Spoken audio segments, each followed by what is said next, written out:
አስደንጋጭ እኔ አታሸማቅቁኝም። ስለ እውነት ነው የምነግራችሁ። ለምን እኔ አምኜው ወድጀው ፈቅጀው ሰምቼው የመጣውበት ጉዳይ ስለሆነ ማለት ነው። ስለዚህ ለኔ የምትነግሩኝ አዲስ ነገር የለም። በነገራችን ላይ አንቺ እኮ የምታመልኪው ሰው ነው ስትሉ እናንተ የረሳችሁት አንድ ነገር አለ። ምክንያቱም ሰው መሆኑን ከሰማችሁ ካወቃችሁ ፍጹም አምላክ ነው የሚለውንም ሰምታችኋል፣ ታውቃላችሁ። ግን ያው ይከብዳል ለማውጣት። ብዙዎች ያለ ዕውቀት ያለ መረጃ ኦርቶዶክስ ተዋሕዶ ቤተክርስቲያንን ይከሷታል፣ አማኞቿን ይሰድባሉ። ይቺ ደግሞ በዱባይ ሀገር ሆና ኦርቶዶክሶች በድግምት ሰዎችን ወደ ሃይማኖታቸው ይስባሉ እያለች ትገኛለች። ለመሆኑ ምን ለማትረፍ ተብሎ ደብተራዎች ደግሞባት እንዳይሆን እንደ ስልጤ ቅበት ተማሪዎች 400 ተማሪዎች ላይ ድግምት ደግሞ ኦርቶዶክስ እንዲሆኑ እንዳደረጉት ድግምት አድርገውባት እንደዛ እንድትዋሽ አድርጓት ሊሆን ይችላል። እንደምታውቁት ዲያቆናት፣ ካህናት በሚስቶቻቸው ድንግልና ላይ ድግምት ያደርጋሉ። እኔ ህጉን አውቃለሁ። እስልምና የወጡት ይገደሉ እንደሚል አውቃለሁ። እሱ ዘንግቼ አይደለም። ነገር ግን ዛሬ እዚህ ጋር ስንመጣ ቢያንስ ሙስሊሞች አያውቁትም እንደዚህ ባርባሪክ መሆኑን ይከራል። አሁን እኔ እዚህ ጋር ወንድ ሙርተዲ እስልምናን በመልቀቄ መገደል አለባት። እኔ ይቅር አሄር እናቴ ብትሆን ራሱ ገላታለሁ ያለውና እኔ በቃ የሆነ በጣም ደንግጬ ነው ያለሁት። እዚህ ጋር ማለት ፈልገው እኔ ህይወቴን ማጣት አልፈልግም። ዓለማዊ ሰዎች ያዘጋጁት ኮንሰርት እንዳይመስላችሁ። በፕሮቴስታንት ቸርች አዳራሽ ውስጥ የተደረገ ክርስቶስን ለማመስገን ብለው ያዘጋጁት ኮንሰርት ነው። ፕሮቴስታንቶች ወዴት እየሄዱ ነው?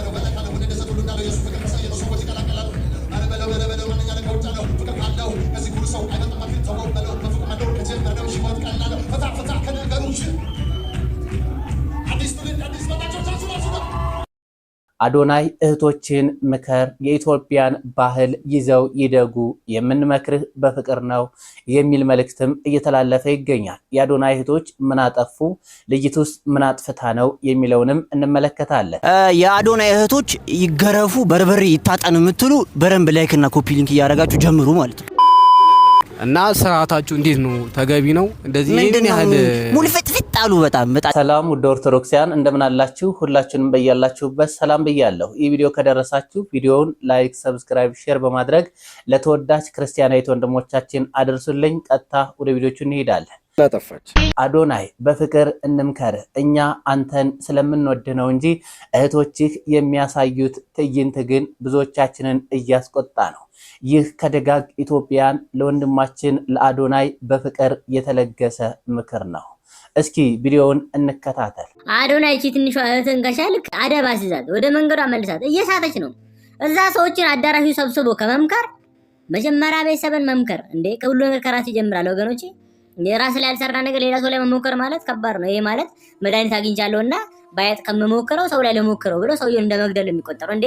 እቺ ልጅ አሁን ነገር እንጃ ለአንተም ታታስ ነው የሚሆነው። የማይሆን አካሄድ እየሄደች ነው። በጣም መጨረሻ አያምርም።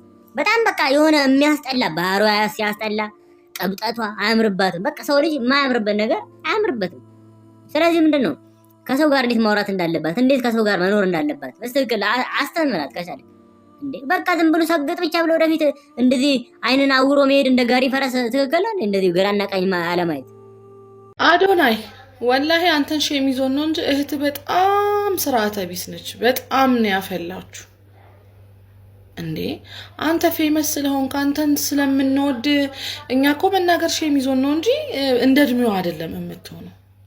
ማየት በሌለባት ሰዓት ሁሉን ነገር አይታ ማየት ባለበት ሰዓት ህይወት እንዳይሰለቻት እንዳያልቅባት ህይወት የምፈራላት ነገር ማለት ነው እንዴ። አንተ ብዙ ሴቶችን ትመክር የለ እንዴ? ለምን ለእህትህ ሲሆን ገሸሻልክ? በነገራችን ላይ የኢትዮጵያ ህዝብ ሼም ስለሚይዘው ነው እንጂ በጣም ቆይቷል ጭጓራው ከተቃጠለ።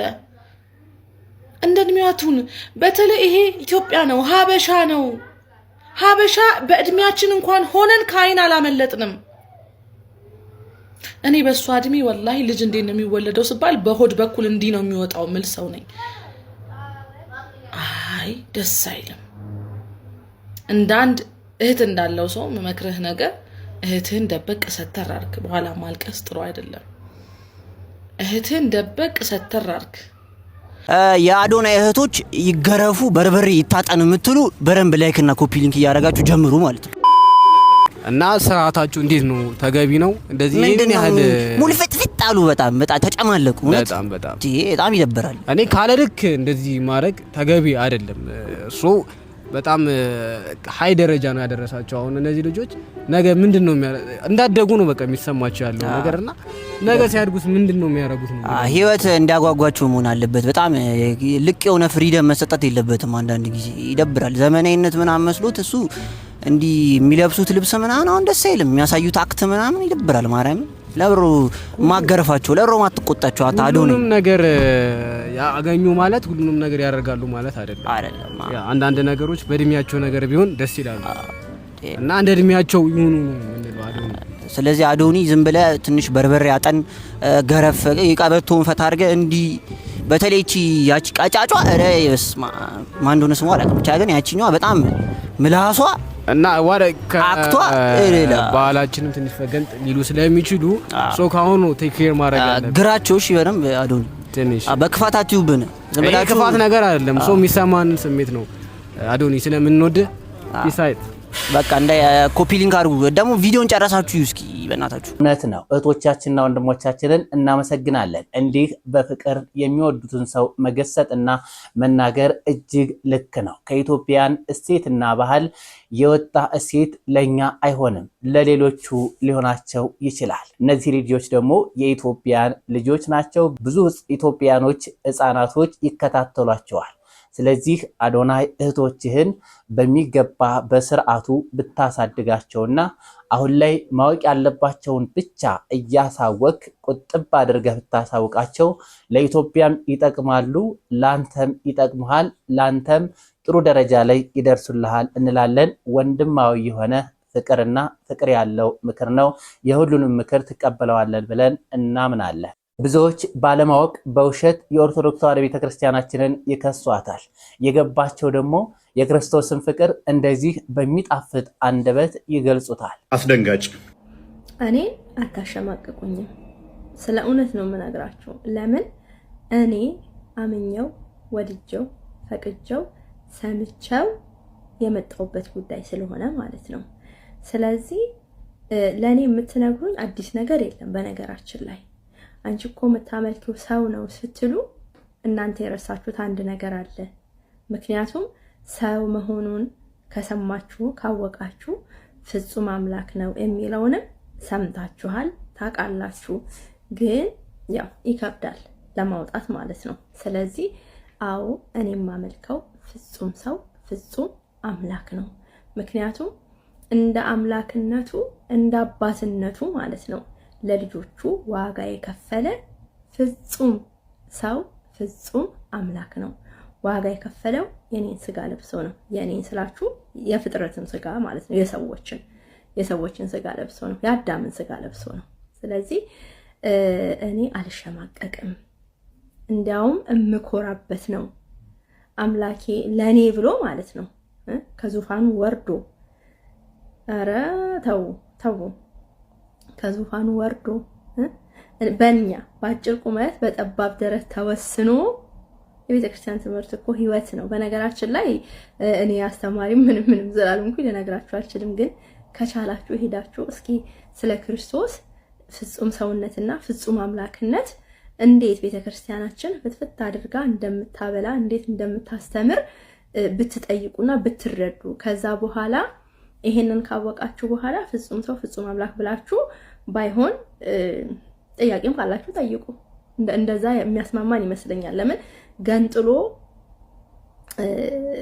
ትርጉም ስለማይሰጥ ማለት ነው። እና እናንተ ሳትሉኝ በፊት አንቺ እኮ የምታመልኪው ሰው ነው ሳትሉኝ በፊት ፍጹም ሰው ፍጹም አምላክን ተረድቼው ነው አውቄው ነው ለኔ ከፈለልኝን ዋጋ ስለተረዳሁት ነው እኮ በሰውነቱ በአምላክነቱ ምን እንዳደረገልኝ ስላወቅኩ ማለት ነው።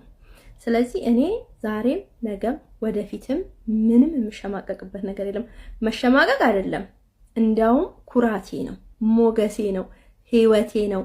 ሰው በዚህ ምድር ላይ ሲኖር እግዚአብሔርን ያልያዘ ሰው ለኔ የከሰረ ነው። ሊያፍር ሊሸማቀቅ የሚገባው ሰው እንዲያውም የክርስቶስ ያልሆነ ሰው ነው። ስለዚህ ሁላችሁም ባላችሁበት የራሳችሁን መርምሩ። እኔ የሰውን እምነት እንዲህ ነው ብዬ ማለት አልፈልግም። ለምን እኔ ገና የራሴን አልጨረስኩም። እውነት ለመናገር ገና የራሴን አልጨረስኩም። እኔ ገና ትላንትና የመጣው ነኝ። ስለዚህ ብዙ ማወቅ ገና ብዙ መረዳት ገና በጣም ብዙ ረጅም መንገድ ነው ያለኝ እግዚአብሔር እድሜና ጤና ቢሰጠኝ ማለት ነው።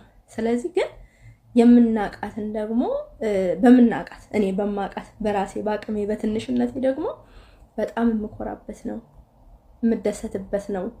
በቃ እንኳንም ሆንኩኝ እኔ እኮ በህይወት ዘመኔ እግዚአብሔር ይመስገን እንደዚህ ሳላደርግ እንደዚህ ሳልሆን ብዬ ተጸጸትኩበት የምለው ህይወት የለኝም።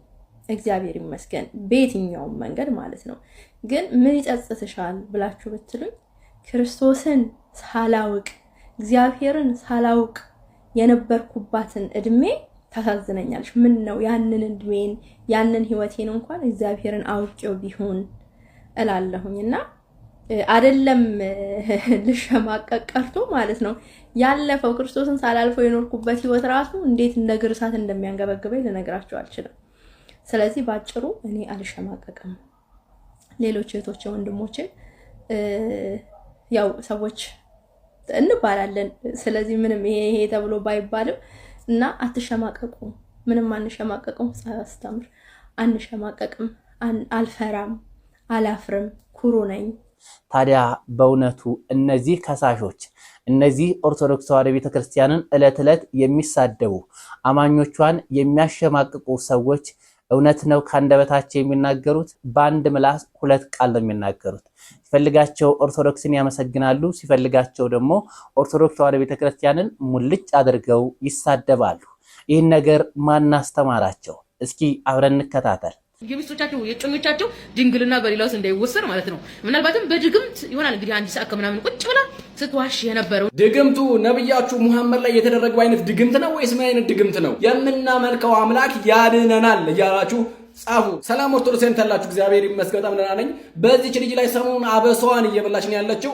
እኛ ደግሞ ራሱ ነብያቸው ነብይ ነኝ ብሎ የሚያስብ ግለሰብ ድግምት እንኳን ሲደረግበት አላወቅም ነበረ። ብዙ ነገሮችን ይሰጥ ነበረ። በሱ ጉዳይ እንሄድበታለን። እንደተለመደውና በመረጃና ማስረጃ እንሞግታለን።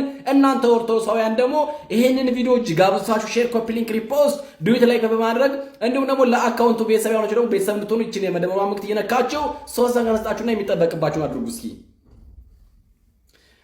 አመሰግናለሁ። ወደ ሐሳባችን ስንገባ በነገራችን ላይ እቺ ሴትዮ ሁልጊዜ ኦርቶዶክሳውያን ላይ የጥላቻ ንግግር በመናገር የምታወቅ አረብ ሀገር ቁጭ ብላ የምታበጣበጥ የምታተራምስ ሴትዮ ነች፣ እንደሌሎቹ ግለሰቦች ማለት ነው።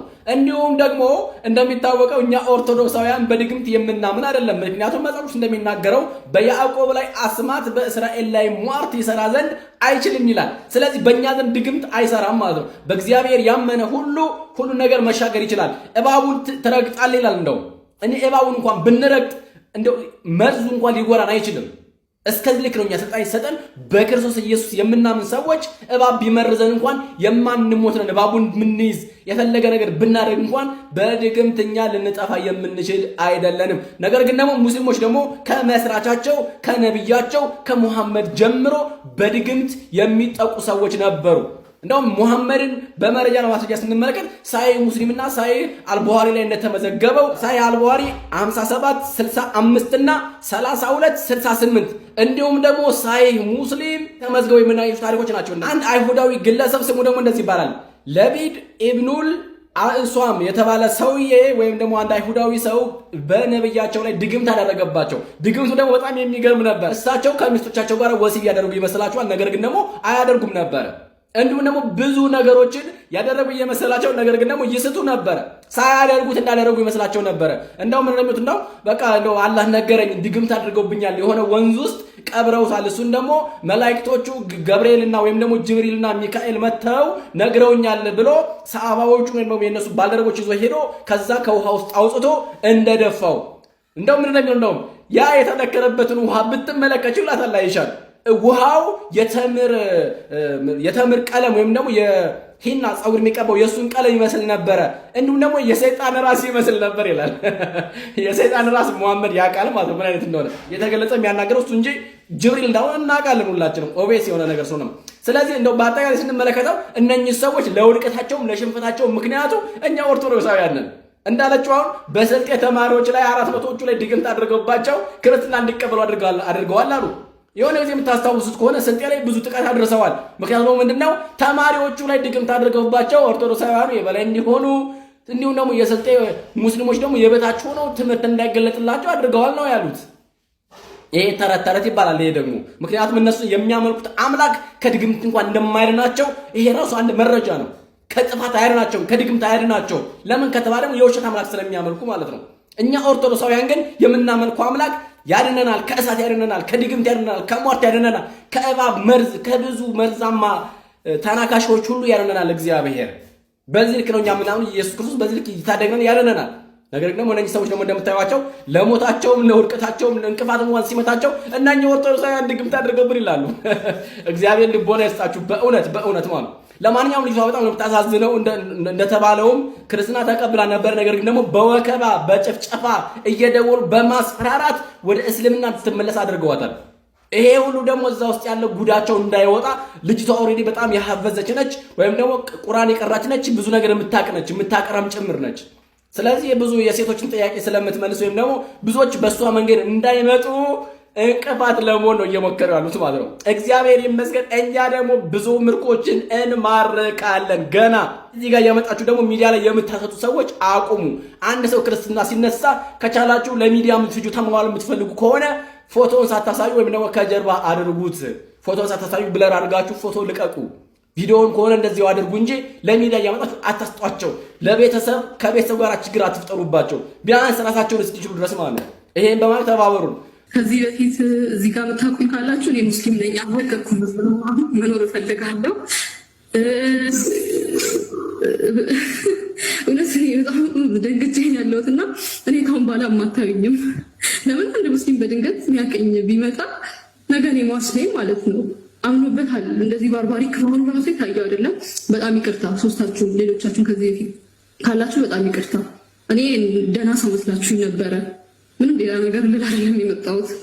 ደህና ነን። እያለቀስ ነው ባለቀስ ይገርምሃል። እሱ እናቱ ነገርኩ ነገር አባቴ መጥተው ይገሉኛል ማለት ነው። ባለቀስ ምን ይገርምሃል? እና አንድ ወተር ያሲው ምንድነው ብርቅ ነው እንዴ? እንግዲህ እንደሰማችሁት ትገደያለሽ እያላት ነው። በዛቻ በማስፈራሪያ የሚታመን አምላክ የለንምና እግዚአብሔር ስሙ የተመሰገነ ይሁን። ጌታ ግን እንዲህ አለን በቃሉ በእኔን ስላመናችሁ በእኔን ስለተከተላችሁ ብዙዎች ይጠሏችኋል፣ ያንቋሽሿችኋል፣ ይተፉባችኋል፣ ያሳድዷችኋል። ይህ ብቻ አይደለም አለ ይገሏችኋልም። ግን አለ አትፍሩ፣ እኔ ከእናንተ ጋር ነኝ። ስጋን መግደል የሚችሉትን ነፍስን ማጥፋት የማይችሉትን ከቶ እንዳፈሯቸው ይልቁንስ ስጋንም ነፍስን የሚያጠፋውን እርሱን ፍሩት። የእውነት እየኖራችሁ የውሸት አትሙቱ። እየኖራችሁ አትሙቱ። ያለ ክርስትና ሕይወት ሞት ነው። ከድቅድቁ ጨለማ ወጥታችሁ ኑ በብርሃን ተመላለሱ እያላችሁ ሁላችሁም አድርሱላቸው።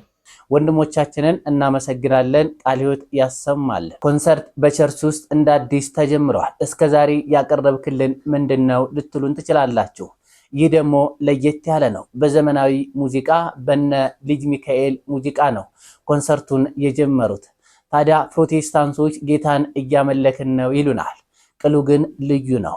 ህዝቡን በጭፈራ በማሰባሰብ ወደዛኛው ወደ ጥልቁ ወደ ሰይጣናዊ አምልኮ እየገፋፉት እንደሆነ የሚያሳይ ነው። ወንድሞቻችንን እናመሰግናለን። በፕሮቴስታንት ቤት ያለው እንግዲህ ይህ ነው። ሁላችንም ታዲያ በዚች በተቀደሰች በኦርቶዶክስ ተዋሕዶ ቤተክርስቲያን ህብረት ውስጥ በመኖራችን ደስ ይለን ይገባል።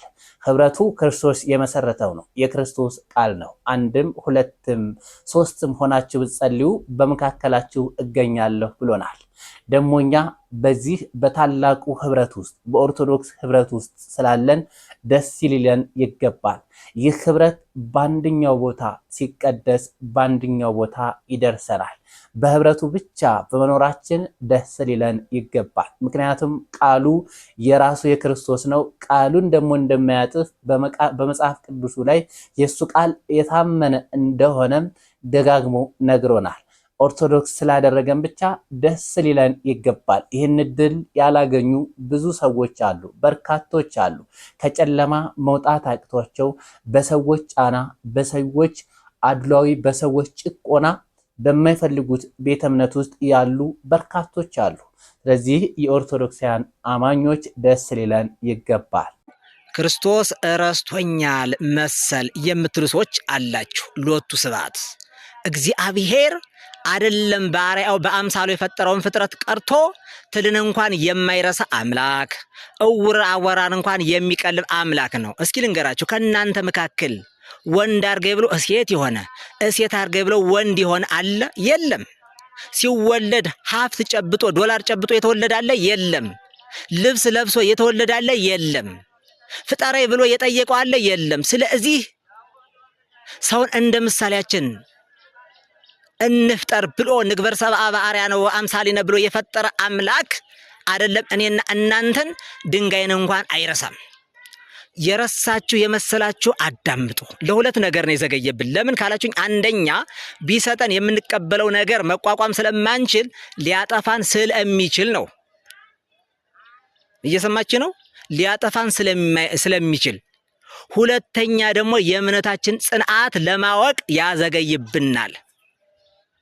ከዛ ውጭ አይደለም እናንተን ንስሐ እየገባችሁ ስጋው ደግሞ እየተቀበላችሁ አስራት በኩራት እያወጣችሁ ያላችሁትን ቀርቶ 24 ሰዓት የሚሰድቡትን እናቱን፣ ጻድቃንን፣ ሰማዕታትን፣ መላእክትን ልክ እንደ ጓደኛ ሽቅብና ቁልቁል የሚያደርጓቸውን በፀሐይ አብስሎ በዝናብ አብቅሎ እየመገባቸው ነው። ታዲያ እነሱን የሚመግብ አምላክ እናንተን የሚረሳ ይመስላችኋል? እስኪ ታላቁን ሊቅ እንውሰድ እንዳብነት። ቅዱስ ያሬድ ከአጎቱ ትምህርት ጀመረ፣ እምቢ አለው። ከበስማም ጀምራ ዛሬ አንድ ተማሪ በ6 ዓመት 2-3 እኮ ማህተም ሊይዝ ይችላል ጎበዝ ከሆነ። ቅዱስ ያሬድ ግን 6 ዓመት ሙሉ በስማም እምቢ ብለው ነበረ። በ7ኛው ዓመት አጎቱ ትምህርቱ እምቢ ብሎ አለኝ፣ ስለዚህ በትምህርት ጊዜህን ከምትገል ሌላ አማራጭ እኮ አለ፣ እንደ ማንኛውም ሰው ሰርተህ ኑር ብሎ አሰናበተው። እሱ ሳይሰለች አስተማሪው ሰለች። ቅዱስ ያሬድ ግን ዓለም ሂጄ ከምሰራ በእግዚአብሔር ቤት በስማም እያልኩ ብኖር ይሻለኛል ነበር ያለው። ነገር ግን የመምህር ጉዳይ ስለሆነበት እያለቀሰ ሄደና መንገድ የሚሄድ ሰው ይደክማልና ደክሞት ከአንዲት ዛፍ እግር ቁጭ አለ። እግዚአብሔር ትናንት በመምህሩ ያልተገለጸ አምላክ፣ የማይረሳው አምላክ በትልም እንኳን እንዴት እንደሚገለጽ በትል አድሮ እንኳን እንዴት እንደሚያስተምር አይደለም በመምህር ሊያስተምረው ስለፈለገ አንዲት ትላከለት። ልክ እንደ አባታችን እንደ አቡነ አረጋዊን ዘንዶ እንደላከላቸው ላከለት። ትሏ መጣች፣ ከላይ ወደ ታች፣ ከታች ወደ ላይ፣ ከላይ ወደ ታች አለች። እኔ አሁን ትወርዳለች ትሰቀላለች ነው። ነገር ግን በልፋት ነው የምትወርደው የምትሰቀለው። በ7ኛው ህዳ ቀረች። ቅዱስ ያሬድ አሁን አስተዋለ። ትልን የማይረሳ አምላክ ከታች ወደ ላይ ከላይ ወደ ታች አመላልሶ ነገር ግን በመጨረሻ ይዞ ሄደ። እኔንም እኮ ይገልጽልኛል አለና ወደ ሌላ መንገድ መሄዱን ትቶ ወደ መምህሩ ሲመለስ አይደለም ሰዎች የተማሩት የወፍ ቋንቋ እንኳን ተገለጸለት። በረከታቸው ይደርብን። ስለዚህ አያችሁት፣ ትልን የማይረሳ አምላክ በትል ላይ አድሮ የሚያስተምር አምላክ እናንተን የረሳችሁ ለምን ይመስላችኋል? አይረሳንም፣ አይዟችሁ። እንዴ አንድ ሰው እኮ ገዳም የሚገባው እኮ ሊበቃ አይደለም እንዴ? ነገር ግን ባይበቃ አልበቃውም ብሎ ገዳም ጥሎ ይወጣል እንዴ? አንድ ገበሬ ዘንድሮ እርሻ አረሰ አይደል? ዘንድሮ ዝናብ ባይዘንም ወይ ምርቱ እንደሚፈልገው ባይሆንለት ከርሙ አላርስም ይላል እንዴ? አይልም እኮ። ሕይወት እስከሆነ ድረስ እስከሚሞት ያርሳል። ማንኛውም ሰውም በተመሳሳይ እንኳን ክርስቶስ የማይረሳውን የረሳው ቢመስለው ራሱ ክርስቶስን እያመሰገነ መኖር አለበት። ይህ ግዴታም ነው። ለምን ካላችሁኝ አንድ ሰው ለምሳሌ ፀሐይ አይወጣም ቢልም መውጣቱ አይቀርም፣ ይወጣል ቢልም መውጣቱ ስለማይቀር ይወጣል ቢል ይሻለዋል። ስለዚህ ስለቸኮላችሁም አታገኙትም፣ ስላልቸኮላችሁም አይተዋችሁም። ተረጋጉ ማለት ወዳለሁ። መምህራኖቻችንን እናመሰግናለን። ቃለ ሕይወት ያሰማልን። ውድ ኦርቶዶክሳውያን እስከ ሰዓት ድረስ አብራችሁ ስለቆያችሁ አመሰግናለሁ። በቀጣይ ቪዲዮ እስከምንገናኝ ድረስ ሰላም ቆዩ።